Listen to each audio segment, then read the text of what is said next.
എന്നാൽ ഇപ്പം കേരളത്തിന്റെ അവസ്ഥ ഇൻഫ്രാസ്ട്രക്ചർ ബേസ് ധാരാളം മാറിക്കഴിഞ്ഞു. നമ്മുടെ കേരളത്തിലെ ഈ കഴിഞ്ഞ 10 വർഷത്തെ വികസനം മുഖ്യമന്ത്രിയുടെ ആ ഒരു വിഷണറി ലീഡർഷിപ്പ്, ഇപ്പൊ ട്രിവാൻഡ്രത്ത് മെട്രോ വരാൻ പോകുന്നു പറയുന്നു. ഇതെല്ലാം ഈ ഭരണ നേട്ടങ്ങളല്ലേ? നമ്മളെ സഹായിക്കാൻ ഇവിടെ ഒരു സർക്കാരുണ്ട്. തീർച്ചയായിട്ടും നമ്മുടെ LDF സർക്കാരിൻ്റെ കഴിഞ്ഞ 10 വർഷത്തെ ഭരണ നേട്ടങ്ങൾ കേരളത്തിന് ഒരുപാട് ഉയർച്ചയിലേക്ക് കേരളത്തെ എത്തിച്ചിട്ടുണ്ട്. ഓരോ തവണ വരുമ്പോഴും നമ്മുടെ നാട്ടിൽ ഓരോ ചേഞ്ചസ് ആണ് കാണുന്നത്. കേരളം വികസിക്കുന്നു എന്ന് പറയുന്നതിന് ഏറ്റവും വലിയ തെളിവാണ് 2 വർഷം കാലം കൂടുമ്പോഴൊക്കെ ആയിരിക്കും സാധാരണ ഒരു പ്രവാസി എന്നെ പോലുള്ളവരൊക്കെ വരുന്നത്. കേരളത്തിലുണ്ടാകുന്ന മാറ്റം നമുക്ക് കൃത്യമായി കാണാൻ സാധിക്കുന്നതാണ്. റോഡായാലും അതൊരു വിദ്യാഭ്യാസ സ്ഥാപനങ്ങളുടെ കാര്യമായാലും അടിസ്ഥാനപരമായി ആശുപത്രികളുടെ സൗകര്യങ്ങളിലായാലും മറ്റ് എല്ലാ വിധത്തിലും കേരളം വളരെ ഗംഭീരമായിട്ടാണ് പുരോഗമിക്കുന്നത്. നമ്മുടെ 5ാമത് ലോക കേരള സഭ വാസ്തവത്തിൽ ഒരു വലിയ ചരിത്രമായി മാറുകയാണ്. കാരണം ഒരു GPS പോലെ ലോകത്തെമ്പാടുമുള്ള പ്രവാസികളുടെ പ്രതിനിധികൾ, അത് വ്യവസായ പ്രമുഖർ, മറ്റ് സാങ്കേതിക വിദഗ്ധരുടെ ഒരു വലിയ നിര തന്നെയാണ് ഈ 5ാമത് ലോക കേരള സഭയ്ക്ക് വന്നിട്ടുള്ളത്. അതിൽ കഴിഞ്ഞ ദിവസങ്ങളിലൊക്കെ മുഖ്യമന്ത്രി മെൻഷൻ ചെയ്തൊരു കാര്യമുണ്ട്, NRI കമ്മീഷൻ. NRI കമ്മീഷൻ എന്ന് പറയുമ്പോൾ നമുക്കറിയാം 70s ഈ മൈഗ്രേഷൻ, അല്ലെങ്കിൽ പ്രവാസി അമേരിക്കയിലൊക്കെ 70s മൈഗ്രേഷൻ സ്റ്റാർട്ട് ചെയ്തത്. ഇന്നിപ്പോൾ ഒരു 5 തലമുറകൾ കഴിഞ്ഞു വിദേശത്തുള്ള അല്ലെങ്കിൽ അമേരിക്കയിലൊക്കെ നമ്മുടെ മലയാളി കുടുംബങ്ങൾ. അപ്പോൾ ഈ NRI കമ്മീഷൻ്റെ ഏറ്റവും പ്രധാനപ്പെട്ട ദൗത്യം എന്ന് പറയുന്നത് അത് ഏകദേശം 50 ലക്ഷത്തിലധികം വരുന്ന പ്രവാസി മലയാളികൾ, അവർക്ക് അവരുടെ ധാരാളം ഡിസ്പ്യൂട്ട്സ് ഉണ്ട്, അല്ലെങ്കിൽ വസ്തു സംബന്ധമായ കുടുംബ പ്രശ്നങ്ങളെ, മൈഗ്രേഷനെ, അതിലെ കുട്ടികൾ ഇപ്പം കൂണുപോലെ മുളച്ച് വരുന്ന ധാരാളം സ്ഥാപനങ്ങളുണ്ട്. അപ്പം കുട്ടികളൊക്കെ വലിയ പ്രഷർ ചെലുത്തി മാതാപിതാക്കളെ അങ്ങനെ പ്രഷർ ചെലുത്തിക്കൊണ്ട് അവർ മാതാപിതാക്കളെ കടക്കടിയിലാക്കി വിദേശ രാജ്യങ്ങളിൽ അലയുന്ന ഒരു സാഹചര്യവും ഇപ്പം നമ്മൾ കാണുകയാണ്. എന്നാൽ ഇപ്പം കേരളത്തിൻ്റെ അവസ്ഥ ഇൻഫ്രാസ്ട്രക്ചർ ബേസ് ധാരാളം മാറിക്കഴിഞ്ഞു. കാരണം അല്ലെങ്കിൽ വിദേശ രാജ്യങ്ങളിൽ നിന്നുള്ള ആളുകൾ ഇവിടെ വിദ്യാഭ്യാസത്തിന് വരുന്നു. ഇൻഫ്രാസ്ട്രക്ചർ ലെവലിലൊക്കെ ഒത്തിരി മാറി. രാഷ്ട്രീയമായ വിമർശനങ്ങളൊക്കെ ഉണ്ടെങ്കിലും പൊതുവേ നമുക്കറിയാം വലിയൊരു സമൂഹം നമ്മുടെ കേരളത്തിലെ ഈ കഴിഞ്ഞ 10 വർഷത്തെ വികസനം, അടിസ്ഥാന സൗകര്യങ്ങൾ, റോഡുകളാകട്ടെ, സ്കൂളുകൾ, അതുപോലെ പൊതുവിതരണ ശൃംഖല, ഇതെല്ലാം ഏറെ മെച്ചപ്പെട്ടു. അപ്പോൾ ലോക കേരള സഭ സംഘടിപ്പിച്ച ഗവൺമെൻറ് വളരെ അഭിനന്ദനീയമാണ്. പ്രത്യേകം മുഖ്യമന്ത്രിയുടെ ആ ഒരു വിഷണറി ലീഡർഷിപ്പ്, കാര്യങ്ങൾ അത് തീർത്തും അത് ചെയ്യേണ്ട കാര്യങ്ങൾ യഥാസമയത്ത് ചെയ്യാനുള്ള ആ ഒരു അർപ്പണ ബോധം രാഷ്ട്രീയത്തിന് അതീതമായി ഉൾക്കൊള്ളാകുന്ന എല്ലാ ആളുകളെയും ഉൾക്കൊള്ളിച്ചുകൊണ്ടുള്ള ഒരു പോക്കാണ്. അതിന് ഏറ്റവും വലിയ ദൃഷ്ടാന്തമാണ് നമ്മുടെ ഇപ്പോഴത്തെ 5ാമത്തെ ലോക കേരള സഭ. ഞാൻ NRI കമ്മീഷൻ്റെ അംഗമാണ്, ഡോക്ടർ മാത്യൂസ് കെ ലൂക്കോസ്. ഇപ്പോൾ ഞങ്ങൾ കഴിഞ്ഞ അദാലത്തുകളൊക്കെ ജസ്റ്റിസ് സോഫി തോമസ് ആണ്, റിട്ടയർഡ് ജസ്റ്റിസാണ്, വളരെ പവർഫുള്ളായിട്ട് ഈ കമ്മീഷൻ പ്രവർത്തിക്കുന്നു. നോർക്കയിലെ 6ാമത്തെ നിലയിലാണ് NRI കമ്മീഷൻ്റെ ഓഫീസ്. അതുകൊണ്ട് നിങ്ങൾക്ക് യാതൊരു ചെലവുമില്ല.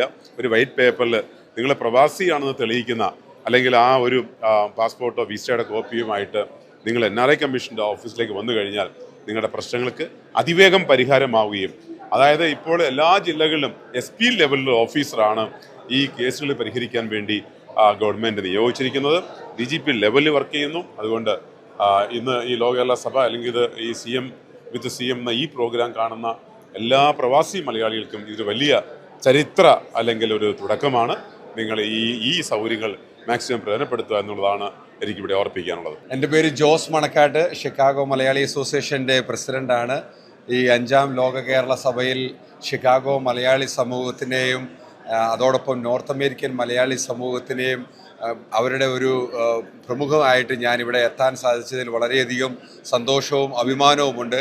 കേരള ഗവൺമെൻറ് തീർച്ചയായിട്ടും പ്രവാസികൾക്ക് വേണ്ടി കരുതുന്ന ഈ വലിയൊരു കരുതൽ തീർച്ചയായിട്ടും പ്രവാസികളുടെ ഏതൊരു ആവശ്യഘട്ടങ്ങളിലും അടിയന്തര ഘട്ടങ്ങളിലും നോർക്ക റൂട്ടിലൂടെ നമ്മുടെ പ്രവാസികളെ തോളോട് ചോറ് ചേർന്ന് നിന്നുകൊണ്ട് പ്രവാസികളുമായിട്ടുള്ള എല്ലാ ആവശ്യഘട്ടങ്ങളിലും ഈ ലോക കേരള സഭയും നോർക്ക റൂട്ട്സും കേരള ഗവൺമെൻറ്റും ഒക്കെ അവരുടെ ആവശ്യഘട്ടങ്ങളിൽ കൂടെ ഉള്ളത് വലിയൊരു കാര്യം തന്നെയാണ്. തീർച്ചയായിട്ടും പ്രവാസികളെ മാറ്റി നിർത്തുന്നില്ല.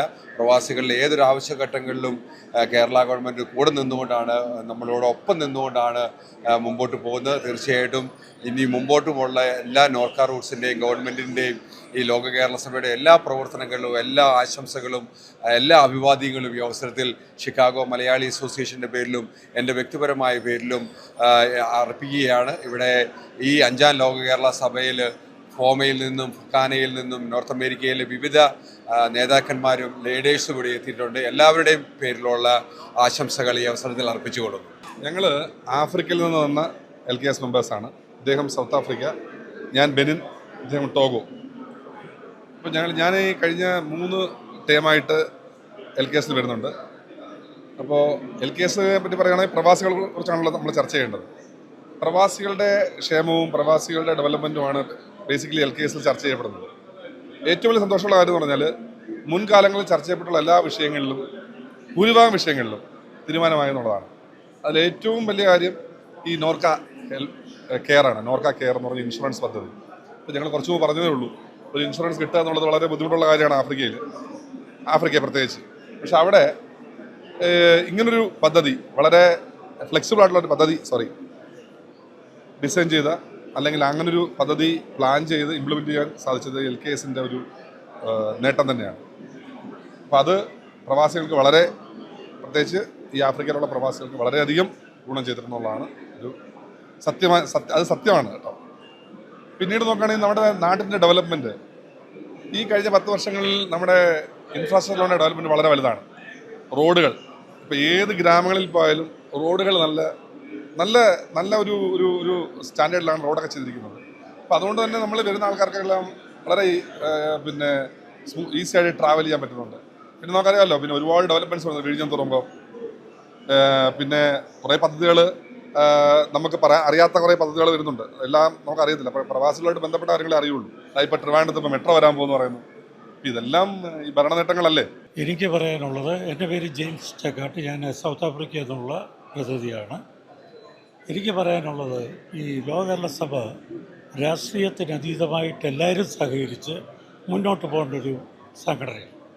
ഇത് പ്രവാസികളുടെ പ്രധാനമായിട്ട് അവരുടെ ക്ഷേമ പദ്ധതികളെ മുന്നോട്ട് പോകേണ്ട ഒരു സംഘടന. ഏതെങ്കിലും ഒരു കാരണം പറഞ്ഞ്, രാഷ്ട്രീയം പറഞ്ഞ് അതിനോട് സഹകരിക്കാതിരിക്കുന്ന പ്രവാസികളോട് കാണിക്കുന്ന ഒരു വലിയ അതിക്രമമായിട്ടാണ് ഞാൻ കാണുന്നത്. അതുകൊണ്ട് എൻ്റെ അഭ്യർത്ഥന, ഇതുമായിട്ട് എല്ലാവരും സഹകരിക്കണം, മുന്നോട്ട് പോകണം. അതാണ് എനിക്ക് പറയാനുള്ളത്. എല്ലാ അഭിവാദനങ്ങളും ദക്ഷിണാഫ്രിക്കയിൽ നിന്നുള്ള മലയാളി സമൂഹത്തിൻ്റെ അഭിവാദനം. എൻ്റെ പേര് ഗിരീഷ് ആറുണ്ണിത്താൻ. ഞാൻ ടോഗോ എന്ന വെസ്റ്റ് ആഫ്രിക്കൻ രാജ്യത്തു നിന്നാണ് വരുന്നത്.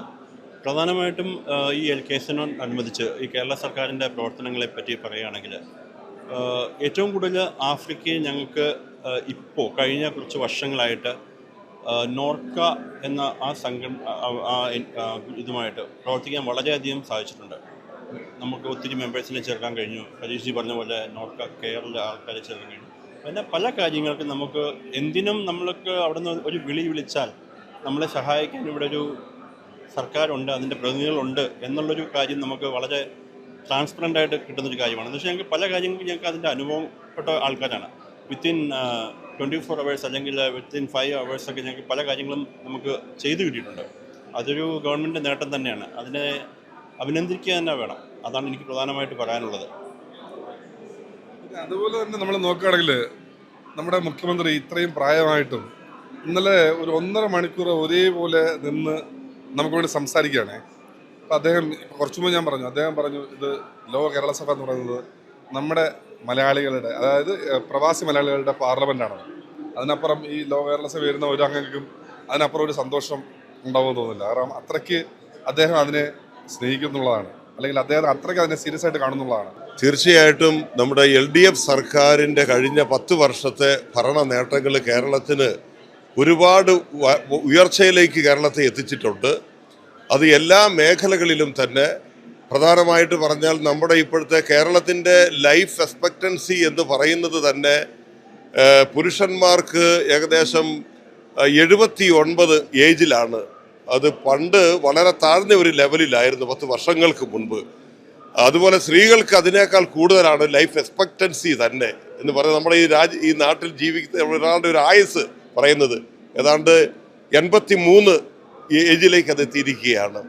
അപ്പോൾ അതിൻ്റെ എല്ലാം പ്രധാനപ്പെട്ട ഒരു കാര്യം തന്നെ നമ്മുടെ ഈ കേരളത്തിൻ്റെ ആ ഹെൽത്ത് ഫീൽഡിലെ ഇൻഫ്രാസ്ട്രക്ചറിൻ്റെ ഒരു ഡെവലപ്മെൻ്റാണ്. അതുപോലെ തന്നെ നമ്മുടെ ആ സോഷ്യൽ സെക്യൂരിറ്റി ആയിട്ടുള്ള പ്രവർത്തനങ്ങൾ, ഇങ്ങനെയുള്ള പല വിവിധ മേഖല, നമ്മുടെ ഹൈ ലിറ്ററസിയുടെ ഉയർച്ച, അത് ഒരുപക്ഷെ പിന്നെ ഈ ഒരു ലൈഫ് എക്സ്പെക്ടൻസി തന്നെ ഇന്ത്യയിലെ മറ്റ് സംസ്ഥാനങ്ങളെ അപേക്ഷിച്ച് ഹയസ്റ്റ് ലെവലിലാണ് അത് എത്തിയിരിക്കുന്നത്. അപ്പം ഏറ്റവും വലിയൊരു നേട്ടമായിട്ട് കാണിക്കാവുന്നത് അതാണ്. മനുഷ്യൻ്റെ ആയുസ്, മറ്റ് ആരോഗ്യ രംഗത്ത് വളരെ പുരോഗതി ഉണ്ടായിരിക്കുന്നു. അപ്പോൾ അതുപോലെ മറ്റു മേഖലകളുടെ റോഡുകളാണെങ്കിലും മറ്റെല്ലാ മേഖലകളിലാണെങ്കിലും വലിയ ഒരു വളർച്ചയാണ് ഉണ്ടായിരിക്കുന്നത്. 2018 ആദ്യത്തെ ലോക കേരള സഭ ഉണ്ടായ സമയത്ത് ഏകദേശം 35 രാജ്യങ്ങളിൽ നിന്നുള്ള പ്രതിനിധികളായിരുന്നു വന്നത്. ഇന്നത് 125 രാജ്യങ്ങളിൽ നിന്ന് എത്തിയിരിക്കുകയാണ്. അതുപോലെ 28 സംസ്ഥാനങ്ങൾ അത് കവർ ചെയ്തിരിക്കുകയാണ്. അപ്പോൾ ആ ലോക കേരള സഭയുടെ തന്നെ ഒരു വലിയ സ്വീകാര്യത, ഇത് മറ്റാർക്കും തോന്നാത്ത ഒരു വലിയ ഐഡിയയാണ്. കാരണം പ്രവാസികളായിട്ടുള്ള ആളുകൾ, ഞാൻ തന്നെ ഇപ്പോൾ 36 വർഷമായിട്ട് പ്രവാസ ജീവിതം നയിക്കുന്നയാളാണ്. 15 വർഷം സൗദി അറേബ്യയിലും അതുപോലെ തന്നെ 21 വർഷം UK യിലുമായിട്ട്. അപ്പോൾ എന്നെ പോലെയുള്ള വിവിധ മേഖലകളിൽ പ്രവർത്തിക്കുന്ന ആളുകൾ അവരുടെ അറിവുകളും പരിചയങ്ങളും അനുഭവ സമ്പത്തുമെല്ലാം ഈ നാടിൻ്റെ വികസനത്തിന് വേണ്ടി കൊണ്ടുവരുവാനായിട്ട് ശ്രമിച്ച ഒരു ഗവൺമെൻറ്റാണിത്. അപ്പോൾ അത്തരത്തിലുള്ള എല്ലാവരുടെയും പങ്കാളിത്തത്തോടു കൂടിയുള്ള ഒരു പ്രവർത്തനം ഈ നാടിൻ്റെ സർവ്വതോന്മുഖമായ വികസനത്തിന് വളരെയധികം ഗുണകരമായിട്ടുണ്ട്. അത് വലിയ കാഴ്ചപ്പാടുകളുള്ള വിഷനുള്ള ഒരു ഗവൺമെൻറ്റിന് മാത്രമേ ഇത്തരം കാര്യങ്ങൾ കൊണ്ടുവരുവാനായിട്ട് സാധിക്കുകയുള്ളൂ. അത് കേരളത്തിൽ സർവ്വതോന്മുഖമായ മേഖലകളിൽ വലിയ ഒരു വികസനം ഉണ്ടായിട്ടുണ്ട്. എനിക്ക് തോന്നുന്നു എല്ലാ പ്രവാസികൾക്കും നാട്ടിൽ വരുമ്പോൾ ഫീൽ ചെയ്യുന്ന ഒരു കാര്യമാണ്, ഓരോ തവണ വരുമ്പോഴും നമ്മുടെ നാട്ടിൽ ഓരോ ചേഞ്ചസ് ആണ് കാണുന്നത്. അതേപോലെ തന്നെ എനിക്ക് ഏറ്റവും ഇപ്പം റീസെൻ്റ്ലി എനിക്ക് തോന്നിയൊരു കാര്യം എന്ന് പറഞ്ഞാൽ, നമ്മുടെ ചീഫ് മിനിസ്റ്റർ പറഞ്ഞത് 5 ദിവസം ഇപ്പോൾ ആക്സിഡൻറ്റ് ഉണ്ടായാൽ തന്നെയും 5 ദിവസം അത് പ്രൈവറ്റ് ആണെങ്കിലും ഗവൺമെൻറ് ആണെന്നുണ്ടെങ്കിലും അവർക്ക് ചികിത്സ ഫ്രീ ആണ് എന്നുള്ളൊരു സംഭവം, അത് ശരിക്കും നമുക്ക് അപ്രീഷിയേറ്റ് ചെയ്യേണ്ട ഒരു കാര്യമാണ്. പിന്നെ ഇപ്പോഴത്തെ നമുക്ക് തന്നെ അറിയാൻ പറ്റും, റോഡുകൾ ചില സ്ഥലങ്ങളിലൊക്കെ പ്രശ്നങ്ങളുണ്ടെങ്കിലും ഇനി മുന്നോട്ട് നമ്മൾ ഫ്യൂച്ചറിലേക്കാണ് നോക്കി കാണുന്നത്. അപ്പം അതിന് ചീഫ് മിനിസ്റ്ററോടും അതിൻ്റെ സംഘടനയോടും ഒത്തിരി ഗവൺമെൻറ്റിന് പ്രത്യേകം നന്ദി പറയുന്നു. എന്നെ സംബന്ധിച്ച് ഞാൻ വളരെ സന്തോഷത്തോടെയും അഭിമാനത്തോടെയാണ് ഈ 5ാമത് ലോക കേരള സഭയിൽ പങ്കെടുക്കുന്നത്. കാരണം പ്രവാസികളുടെ പ്രശ്നങ്ങളെ കേൾക്കാൻ ഒരു സഭയുണ്ടാവുക, പ്രവാസികളുടെ പ്രശ്നങ്ങളെ പരിഗണിക്കാൻ ഒരു വേദി ഉണ്ടാവുക, അവരുടെ പ്രശ്നങ്ങൾക്ക് പരിഹാരം കണ്ടെത്താൻ ഒരു വേദി ഉണ്ടാകുക എന്നൊക്കെ പറയുന്നത് ഒരു സ്വപ്ന പദ്ധതിയാണ്. ആ സ്വപ്ന പദ്ധതി വളരെ ഭംഗിയായി 5ാമത് തവണയിലേക്കും എത്തിക്കുക എന്ന് പറയുകയും അതിൽ 125 രാജ്യങ്ങളുടെ പ്രതിനിധികൾ പങ്കെടുക്കുകയും ചെയ്യുക എന്ന് പറയുന്നത് വളരെ അഭിമാനകരമായ ഒരു കാര്യം തന്നെയാണ്. തീർച്ചയായും അതിന് ഇടതുപക്ഷ സർക്കാരിന് എല്ലാ രീതിയിലും അതിന് അഭിവാദ്യങ്ങൾ അർപ്പിക്കുന്നു. ഒപ്പം എല്ലാവരും പറയാറുണ്ട് ലോക കേരള സഭ ധൂർത്താണെന്ന്. ധൂർത്തുന്നതിനേക്കാൾ ഉപരിയായി ശരിക്കും ഇതൊരു വർത്താണ് കേരളത്തിന്.